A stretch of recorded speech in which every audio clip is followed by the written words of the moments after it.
Perkenalkan, nama saya Dwi Sofia Rahma. Saya dari Prodi D4 Kebidanan tingkat 1 kelas 1A. Nah, tujuan saya membuat video ini, saya akan memaparkan sedikit tentang mekanisme persalinan.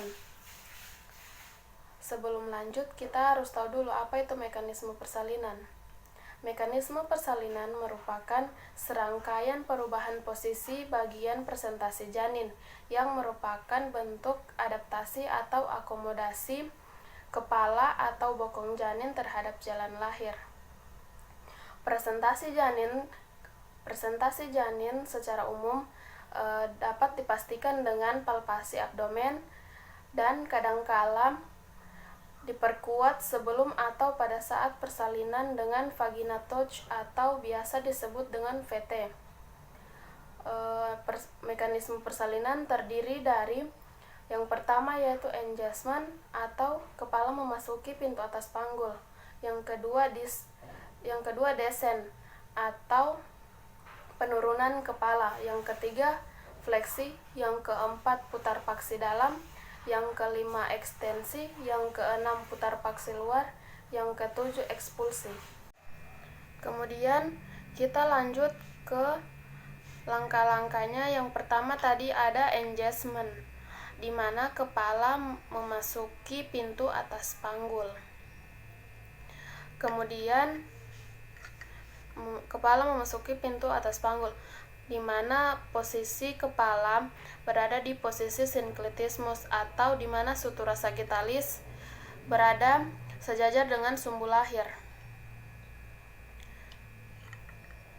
Karena adanya kontraksi atau dorongan sehingga kepala mengalami langkah kedua yaitu descent atau penurunan kepala. Di posisi ini terjadi asinkletismus anterior, di mana sutura sagittalis mendekati promontorium. Kemudian terjadi perubahan posisi, kepala mendekati simfisis yang biasa disebut dengan simfisis pubik. Kemudian lanjut ke langkah ketiga yaitu fleksi, di mana kepala mendekati dada.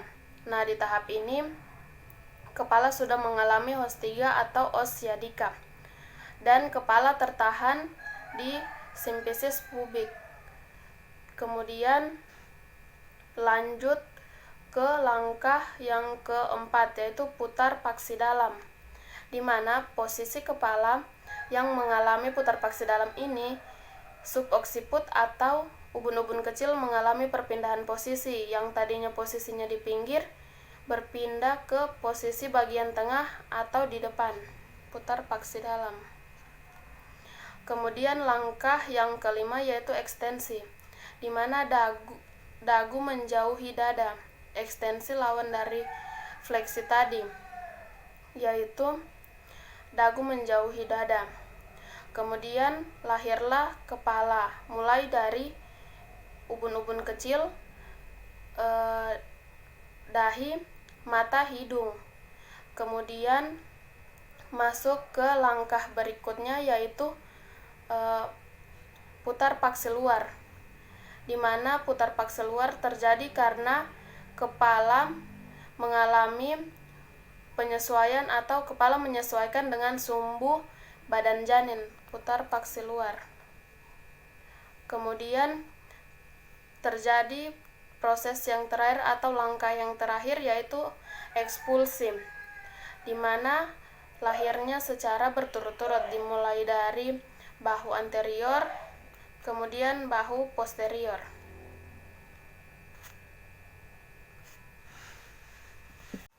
Sekian video dari saya, lebih dan kurangnya saya mohon maaf.